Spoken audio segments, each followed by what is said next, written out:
Zealand councilor meets with Master Cheng Yen at the Jing Si Abode and vows to spread Tzu Chi's ideals back home. We take a look at medical advances at the Tzu Chi Hospital to help patients suffering from degenerative knee arthritis pain. Welcome to DaAi Headlines. I'm Mary Shoda. Thank you for joining us. Tzu Chi volunteers in Europe continue to help refugees in Serbia. Recently, they visited various refugee camps to distribute undergarments to them. At the camp, many of the refugees were found to have been wearing summer shoes to the distribution event, and the camp's environment was also in need of some improvements in sanitation. Thus, each visit, Tzu Chi volunteers do a little bit more to help. Meanwhile, the foundation also donated a minivan to the Refugee and Migration Committee. In the dead of winter, refugees wearing thick coats are lined up to receive new undergarments. One woman. Yes, I am one woman.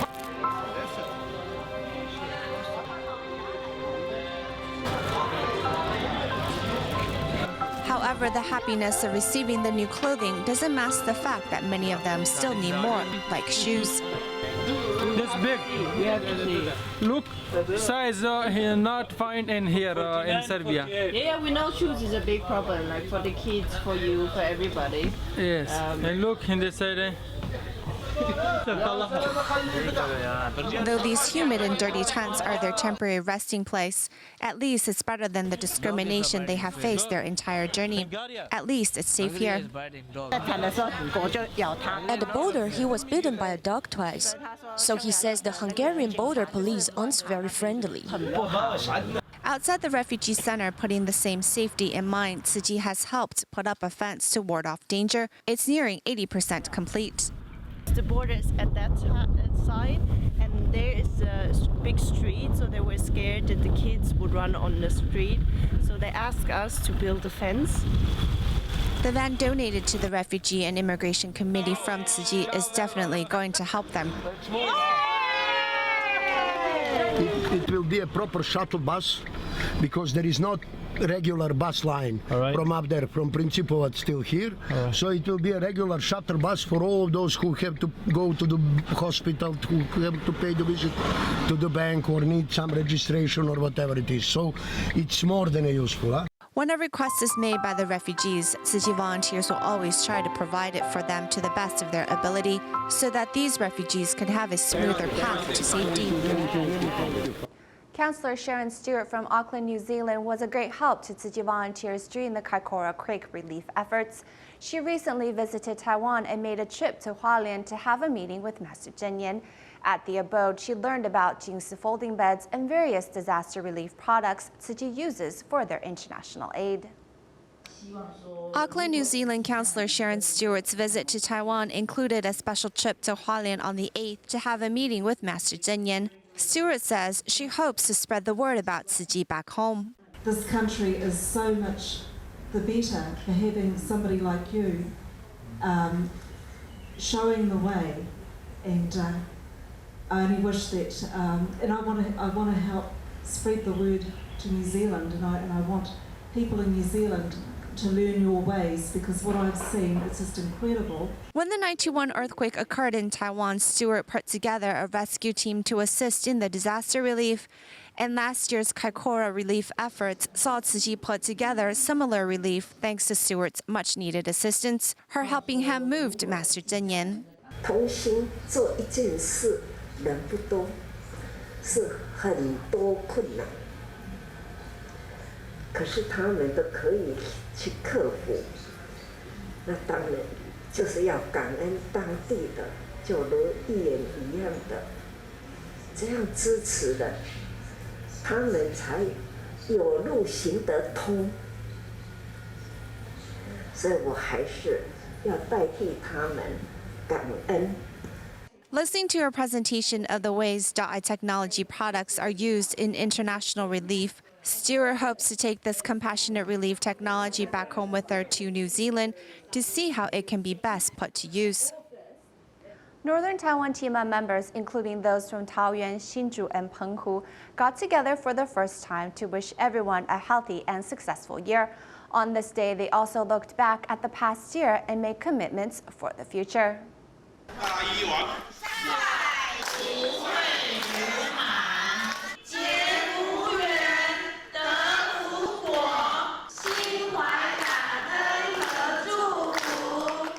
This is the first time that TIMA members in northern Taiwan got together in the Lunar New Year. Dr. Xia Yiran, who provided medical assistance in Syria earlier, took this opportunity to share with everyone his clinical experiences.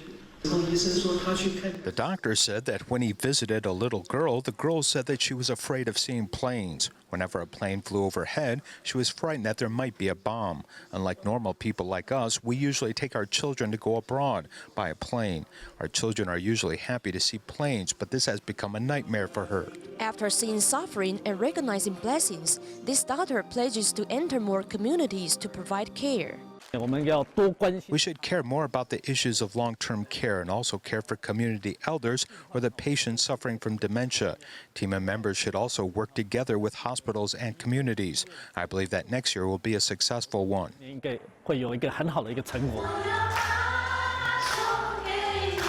While they are happily looking back at the past, they have also been recharged with energy and spirits to make the next Lunar New Year more successful and meaningful.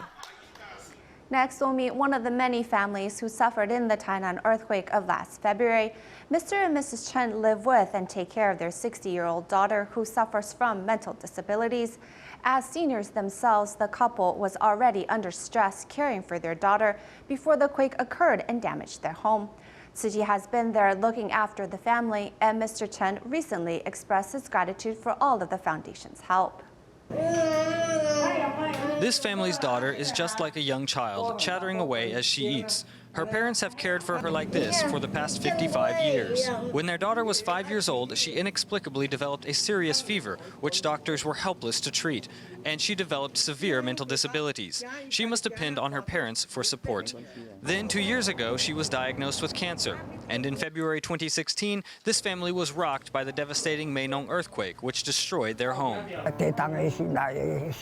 When the earthquake happened, things were very serious. That situation was no good for our daughter. We had to use a wheelchair to help her get around, and we have to feed her to make sure she eats. When things are really difficult, Tzu Chi volunteers come to help. I was very comforted to know Tzu Chi cared. They came out specially to help and check on our condition. We told them our building is destroyed. It's really serious.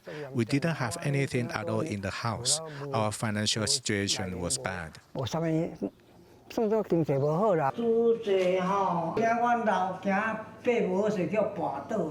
these elderly parents, caring for their 60-year-old daughter is not easy. Volunteers do what they can to help this family repair their damaged house and prepare safety equipment in the house that will be needed for their long-term care.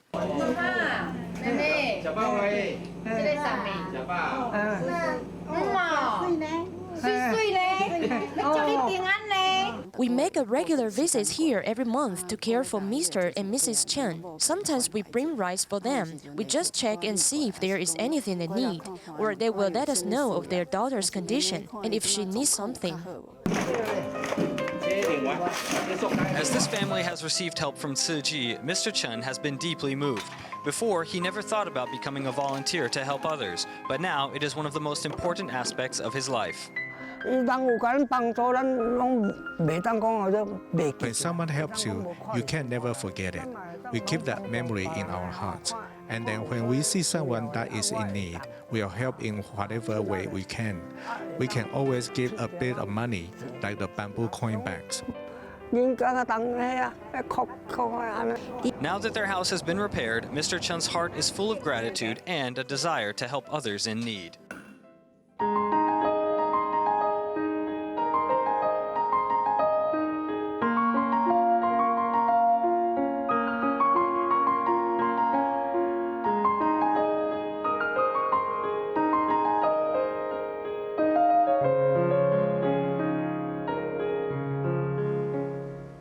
Many caregivers may prefer to work at hospitals or senior homes because of the higher pay and more stable income. However, work at these places can be as difficult as that of home-based care. Today, we investigate the case of two young caregivers who remain committed to this work.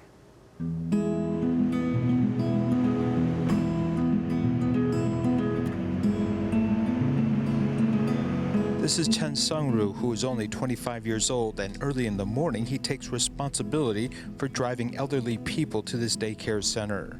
In fact, when you pick them up, if you see that they are a little different today, you need to communicate this with your colleagues. 好，有没有吃早餐？有好 ，OK， 好，一宿。 When Grandpa went to the daycare center, he is a little more happy as he has more friends. Otherwise, he's absent-minded at home. Originally, I wanted to do this industry because my grandfather and grandmothers were getting older, and I was just simply interested in this work. After taking care of his grandmother who had a stroke, he became aware of the importance of long-term care. And after the death of his grandmother, his love for grandma simply transferred into care for other elders. In fact, this work is quite tiring. But in fact, I care about this elderly, and going to work is like going at home, as I don't really feel like I'm going to work. I'm quite concerned about grandfathers and grandmothers.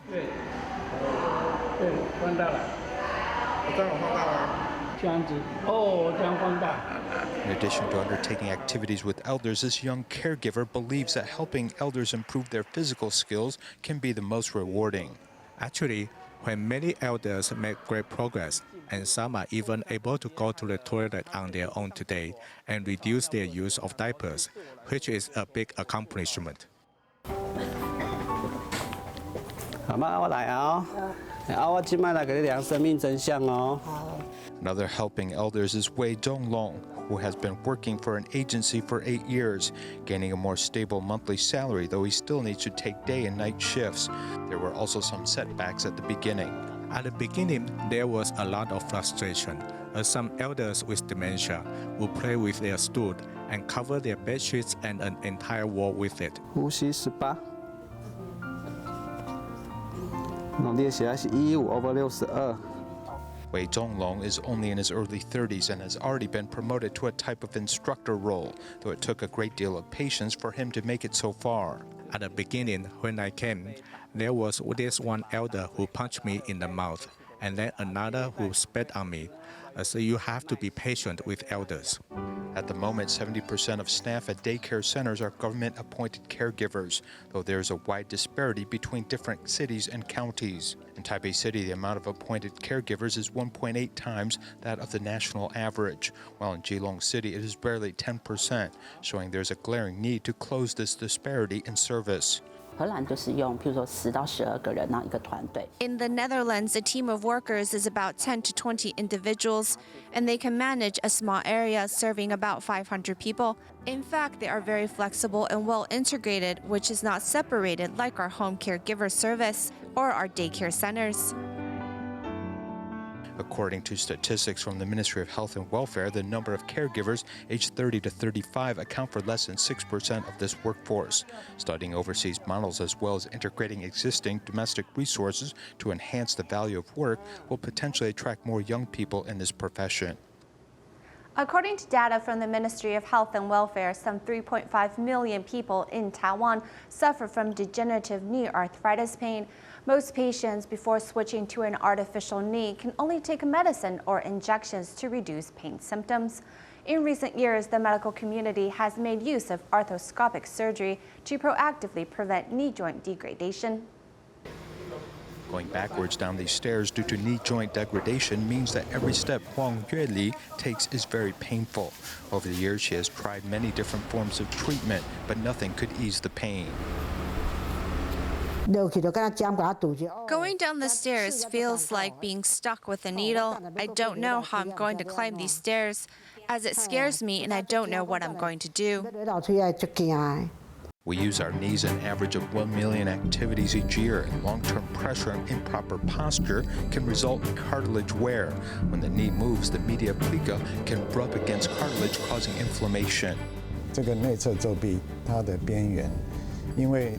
This medial plica can cause friction with cartilage, producing inflammation not only in medial plica, but also in nearby cartilage, which also experiences the phenomenon of inflammation. 的产生，表示这边也有这个发炎的现象。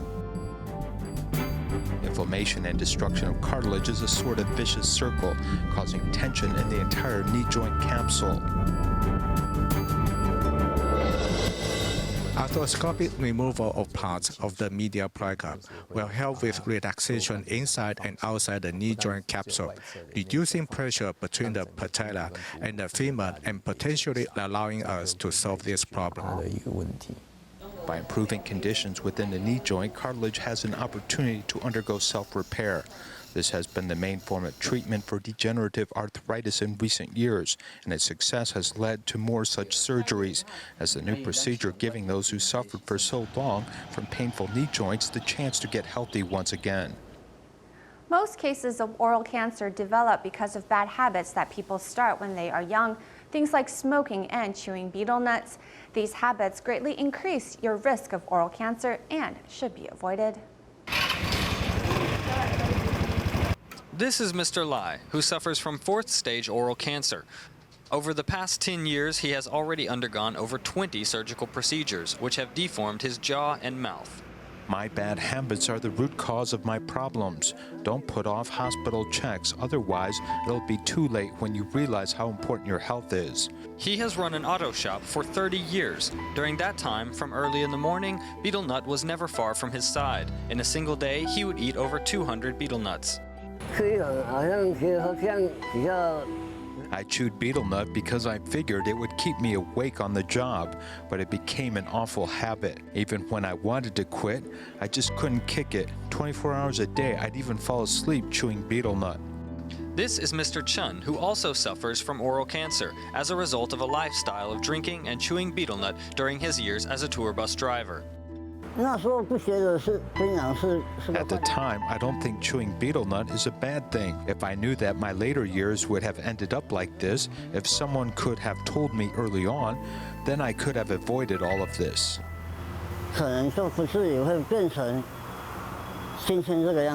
Many tour bus drivers like Mr. Chen are accustomed to chewing betel nut throughout their regular 10-hour workday. According to health department statistics, those with the highest death rates of oral cancer are those working in the transportation, construction, and fishing industries. For these people, they have to work long hours and need a lot of energy. From their perspective, tobacco, alcohol, or betel nut can give them a boost. They may also feel like they can make a bit more money if they use these items. Your years as a young adult are very crucial. Most people start smoking, drinking, or chewing betel nut when they graduate from college and enter the workforce, which is usually at around 20 years old. Then people continue with these habits for 10 or 15 years straight. The age when problems really appear are between 35 and 45. The Sunshine Social Welfare Foundation is providing sufferers of oral cancer with help to fix their appearance and turning them into volunteers to counsel others. Do you regularly drink alcohol, smoke, and chew betel nut? Be careful, because your chances of developing oral cancer are 123 times that of the average person. Check inside your mouth. If there are any white bumps or very red bumps or large protrusions, then don't hesitate to go see a doctor for a check. Another group at risk for developing oral cancer are those with false teeth. If the false teeth don't fit or are not cared for properly, various problems may develop. When false teeth are not well fitted, or if people constantly shift them around in their mouth, then that rubbing and irritation can develop into oral cancer. Irritation, soreness, or bleeding is an indicator that they may not have been properly fitted.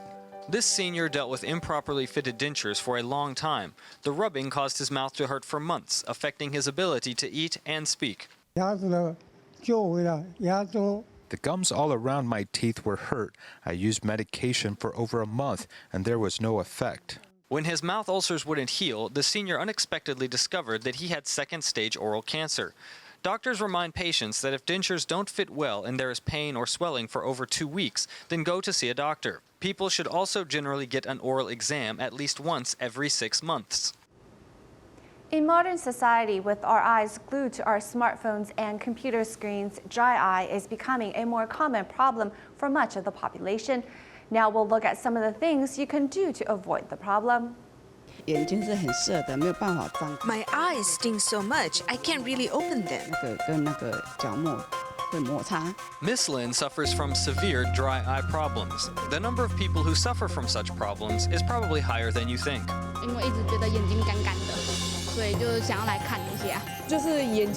My eyes always sting. People say it's because I'm getting older, and just say I should rest a bit. Dry eye usually occurs because of a problem with the sebaceous glands of the eyelids, which are responsible for secreting oil to keep the eye healthy.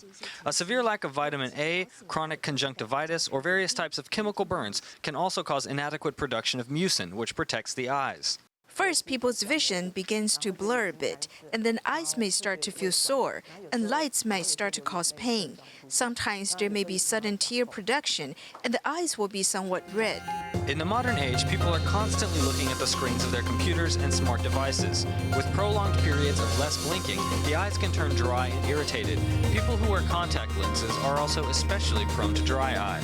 Since contact lenses cover the cornea, that area will get less oxygen and moisture to supply the cornea with nutrients.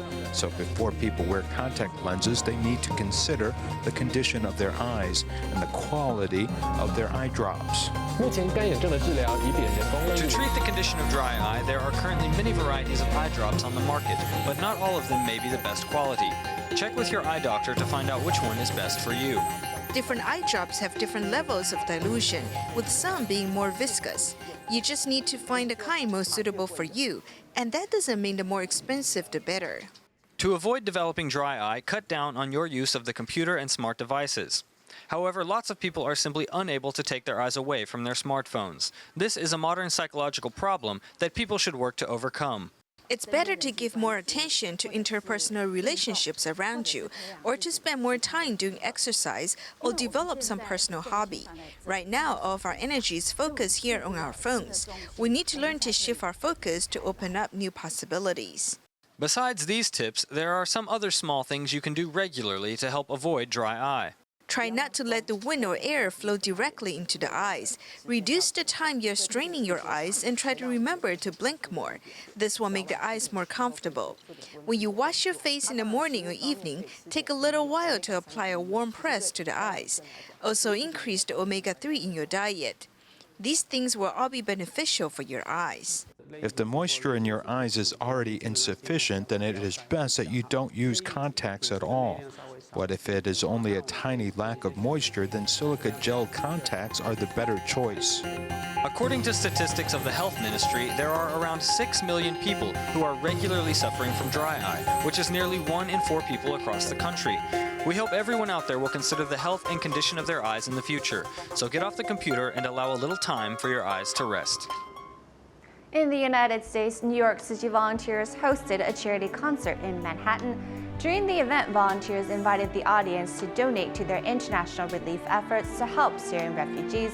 As we leave you with these images, we hope if you are moved about the plight of the refugees that you might also share your generosity. Thank you for joining us today, and we'll see you next time.